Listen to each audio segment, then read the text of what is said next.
Saya hadir saat ini sekarang juga di tempat itu, yaitu dengan merilis satu persatu yang tadinya mungkin terbiasa dengan cara menulis, tapi saya rasa ini juga bisa dilakukan tanpa harus menulis. Anda identifikasi, mengakui dosa, mengakui keburukan, merilis tadi, itu adalah perbuatan yang sangat-sangat powerful.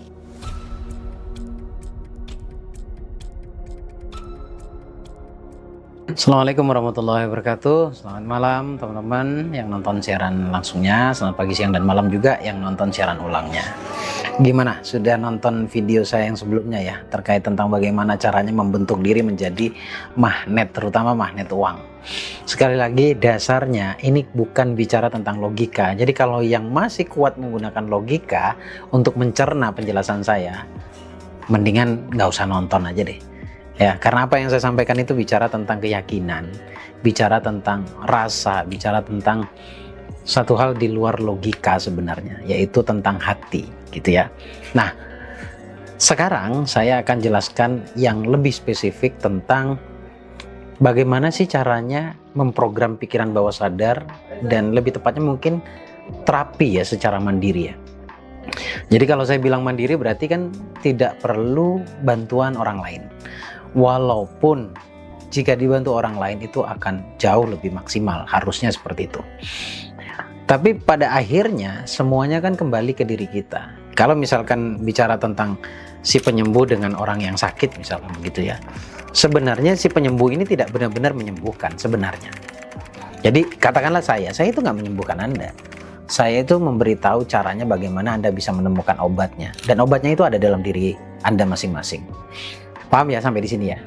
Nah kemudian di video kali ini saya akan membahas tentang itu tadi tuh, lebih spesifik lagi tentang cara kerja pikiran bawah sadar, kemudian bagaimana cara terapinya ya, sehingga kita bisa memprogram pikiran bawah sadar kita. Tapi pada intinya yang pertama itu harus dan pasti Anda temukan dulu problemnya apa.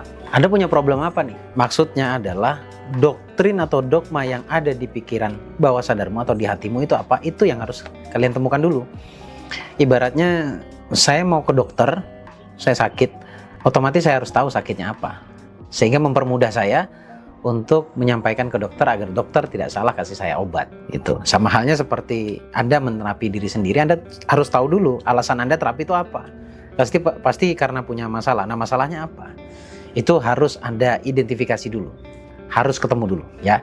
Nah kalau sudah ketemu, anggaplah Anda itu sudah tahu masalah Anda apa, yaitu ada banyaknya problem di dalam pikiran bawah sadar dan Anda bingung untuk bagaimana bisa melepaskan itu, bagaimana bisa berdamai dengan diri sendiri atau bisa menerima semua keadaan itu. Sementara ilmu yang paling dahsyat untuk bisa mewujudkan keinginan atau impian, yaitu dengan cara menerima dan berdamai. Menerima dan berdamai. Ya, menerima problemnya kemudian berdamai dengan problemnya, berdamai dengan diri sendiri. Itu yang terpenting. Nah, saya ingin bicara bagaimana caranya bisa menerima dan berdamai. Kalau pikiran bawah sadar itu kan sudah saya jelaskan ya garis besarnya, bahwa pikiran bawah sadar itu menampung semua kejadian. Dan itu bekerja masih di pikiran bawah sadar kita, sehingga cara kerjanya atau bekerjanya otomatis. Jadi kehidupan Anda hari ini itu tidak terjadi begitu saja. Semuanya karena didesain. Artinya dengan kata yang tidak ada yang kebetulan. Didesain oleh pikiran kita sendiri. Allah mewujudkan sesuatu melalui pikiran kita. Nah, pikiran yang dimaksud adalah pikiran bawah sadar kita yang kerjanya otomatis. Kalau dogma doktrinnya adalah kebanyakan negatif, ya udah jadinya negatif. Jadi indikatornya adalah ketika Anda mengalami hal-hal yang tidak Anda inginkan, misal begitu ya. Ini bisa menjadi indikator bahwa hati Anda memang setiap harinya dulunya mungkin, atau mungkin baru-baru ini, doktrin yang masuk ke dalam pikiran bawah sadar Anda adalah hal-hal negatif. Ya sebut saja kalau bicara kaya berarti doktrinnya miskin gitu ya. Kalau bicara Anda ingin bahagia tapi nggak bahagia berarti doktrinnya adalah kesengsaraan atau kesusahan, kesulitan dan sebagainya, kesedihan. Nah itu yang harus Anda pahami. Nah kerja bawah sadar itu otomatis terjadi begitu saja. Nah sekarang bagaimana masa depan? Jadi apa yang saya sampaikan ini bagaimana caranya memperbaiki masa depan. Karena kalau dibiarkan ini masa depan akan tetap aja seperti ini, bahkan mungkin lebih menyusahkan mungkin ya. Kalau Anda berpikir positif 1 minggu saja, mengucapkan hal yang positif 1 minggu saja, dan merasakan hal-hal yang positif 1 minggu saja, Anda pun akan merasakan perubahannya. Pasti berbeda dengan 7 hari sebelumnya. Nah, sekarang bicara terapinya bagaimana? Gini, hipnosis itu adalah penembusan critical factor dan diterimanya sebuah sugesti. Nah, sugesti ini bisa dari luar atau Anda yang sedang mensugesti diri sendiri. Kemudian hipnoterapi adalah lebih ke menggunakan teknik relaksasi untuk memasukkan sugesti. Paham ya sampai di sini ya? Sekarang bagaimana caranya merelaksasikan pikiran dan kemudian memasukkan sugesti yang positif? Pertama, saya bukan pakar nafas, tapi saya tahu persis bagaimana caranya bernafas yang bisa masuk ke dalam pikiran bawah sadar. Artinya masuk ke dalam dimensi bawah sadar, dimensi relaksasi itu. Perlambat dulu nafasmu. Anda bisa lakukan kapan saja sebenarnya, tapi umumnya ini dilakukan menjelang tidur. Umumnya ya.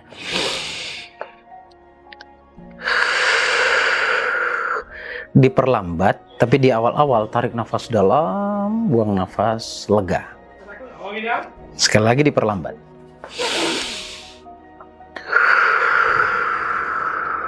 Dan pernafasan yang digunakan adalah pernafasan perut. Ketika tarik nafas lewat hidung, perutnya membesar. Tarik sampai ke ujung, sampai Anda udah nggak bisa narik nafas lagi. Kemudian buang nafasnya dari mulut, dan perutnya kembali normal atau kempis, seperti semula. 3 kali saja, Anda sudah akan merasakan perubahan. Kita praktekkan sekarang. Relax, duduknya yang baik, karena meditasi atau apapun itu, terapi atau apapun itu bukan bicara duduk sebenarnya, tapi bicara kondisi perasaan. Segenting-gentingnya perasaan Anda, kalau Anda benar nafasnya atau frekuensi stresnya Anda akan turun dengan sendirinya. Ambil nafas sekarang. Tahan. Buang. Habisin. Lagi. Buang. Tutup mata, ambil nafas. Buang. Buka mata Anda. Perhatikan perbedaan sebelum dan sesudahnya. Pasti akan berkurang yang namanya stres itu. Bagaimana kalau Anda mampu memanage nafas Anda kurang lebih 7-11 kali dengan tempo yang baik, kemudian diperlambat, Anda akan merasakan ketenangannya. Kemudian setelah itu tutup mata. Pertanyaannya, kenapa sih kebanyakan orang terapi harus tutup mata? Tutup mata itu sebagai bentuk atau cara memanage yang namanya critical factor atau critical area. Karena kalau belum terlatih, buka mata begini masih kritis kita. Karena realitanya ketika saya tarik nafas dan buang nafas tidak merubah keadaan atau tidak merubah apa yang saya lihat. Buktinya saya masih punya masalah. Tapi dengan tutup mata, kritis itu akan turun dengan sendirinya. Nah, ketika area kritis itu benar-benar sudah lemah, maka barulah sugesti itu masuk. Ini terapi. Sugesti itu bisa Anda ucapkan dengan afirmasi. Makanya banyak kasus ada orang yang sudah mempelajari dan mempraktekkan afirmasi bertahun-tahun tapi tidak ada hasilnya. Kenapa? Karena teknik terapinya belum difahami 100%. Belum dipahami secara utuh. Sudah paham di sini, tutup mata itu tujuannya untuk melemahkan area kritis, kemudian tarik nafas, buang nafas, memperlambat nafas itu gunanya untuk menurunkan stres Anda. Sehingga masuklah ke area yang kita sebut dengan netral. Dan sebenarnya masih di posisi ini. Belum boleh dulu berkeinginan. Belum boleh dulu berkeinginan. Intinya menikmati nafas dulu. Menikmati nafas. Nah, yang powerful adalah sebenarnya saya nggak tahu ini apakah disebut meditasi atau apa. Tapi saya punya teknik sendiri ya. Yaitu dengan merasakan apapun yang ada, yang saya rasakan. Misalkan saya sedang duduk bersila ya. Kalau saya biasanya di ruang terbuka, di area terbuka maksudnya. Saya duduk sendiri, otomatis saya merasakan angin. Saya mendengarkan sepoi-sepoinya dedaunan, kemerisiknya dedaunan. Saya juga mendengarkan binatang, kebetulan saya dekat sawah ada suara jangkrik, kodok dan lain sebagainya. Nah, itu saya dengarkan. Saya dengarkan betul-betul untuk tujuannya saya hadir saat ini, sekarang juga di tempat itu. Paham ya sampai di sini ya? Nah sekarang kalau kita mau pindah ke mengobati misalkan. mengobati yang menggunakan teknik tadi, kemudian setelah Anda merasakan keberadaan sekarang, maka tugasnya adalah untuk menyembuhkan ini ya, menyembuhkan psikisnya kita, psikologisnya Anda atau hati lah gitu ya, yaitu dengan merilis satu persatu. Yang tadinya mungkin terbiasa dengan cara menulis, tapi saya rasa ini juga bisa dilakukan tanpa harus menulis.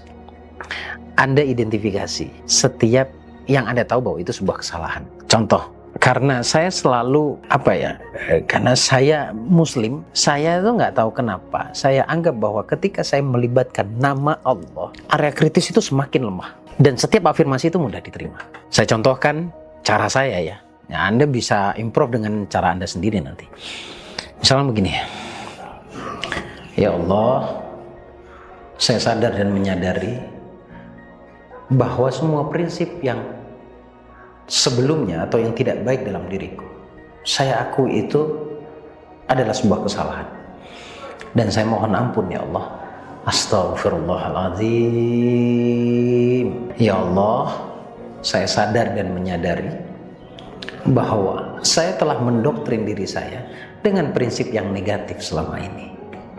Astaghfirullahaladzim. Ya Allah, saya pun sadar dan menyadari saya memiliki prinsip, memiliki keyakinan bahwa uang itu sulit untuk saya dapat. Dan realitanya ternyata banyak yang mudah mendapatkannya. Astaghfirullahaladzim. Itu saja sudah beda. Kenapa seperti ini? Mungkin itu pertanyaannya di bagian akhir ini. Saya begini teman-teman ya. Saya itu sangat familiar dengan suratul Fatihah, Al-Fatihah. Tapi saya tidak akan menjelaskan Fatihah secara utuh. Yang pertama, kalimat yang pertama atau ayat yang pertama adalah Bismillahirrahmanirrahim. Itu pembelajaran agar kita bisa mengakui dosa, mengakui keburukan, merilis tadi. Itu adalah perbuatan yang sangat-sangat powerful atau berdampak positif untuk masa depan kita. Jadi ketika kita mengakui ada hal-hal negatif yang pernah kita lakukan, ada hal-hal negatif yang pernah kita rasakan, dan kita sadar bahwa itu merugikan diri kita, dan itu juga menyalahi ketentuannya Allah. Kemudian saya memohon istighfar. Itu sejatinya adalah kekuatan yang saya bangun dari diri saya. Kekuatan pengakuan. Kemudian setelah itu barulah saya bersyukur. Diikuti dengan ayat kedua, Alhamdulillahirrabbilalamin. Itu pengakuan. Ya, jadi mengakui sama dengan merilis hal-hal negatif yang pernah terjadi. Anda boleh coba apa yang saya jelaskan tadi, Anda praktekkan, nanti Anda akan terasa atau Anda akan merasakan seberapa powerful sih teknik atau cara yang saya sampaikan ini. Tapi pastikan masuknya adalah ketika area kritis itu sudah mulai melemah. Sekali lagi, area kritis itu penting untuk kita lemahkan. Kalau kita masih kritis, masih mengedepankan logika kita, masih dihambat, masih tertutup begini, sugesti itu nggak akan masuk. Pernah dengar ya satu istilah ketika ikut pembelajaran, kosongin gelasnya. Itu maksudnya apa? Lemahkan area kritisnya. Karena kalau saya sampaikan lemahkan area kritisnya, Anda nggak akan paham di situ. Seperti itu teman-teman. Jujur, apa yang saya sampaikan di video kali ini, itu hanya ada di seminar. Itu hanya ada di pembelajaran yang sifatnya eksklusif atau berbayar. Tapi saya berikan free di video YouTube seperti ini. Semoga banget kalian yang mendengarkan dengan seksama, kalian bisa mempraktekannya dan bisa Anda jadikan manfaat untuk diri Anda sendiri. Dan itu pun akan menjadi nilai kebaikan juga untuk saya. Ya, terima kasih teman-teman. Senang bisa berbagi.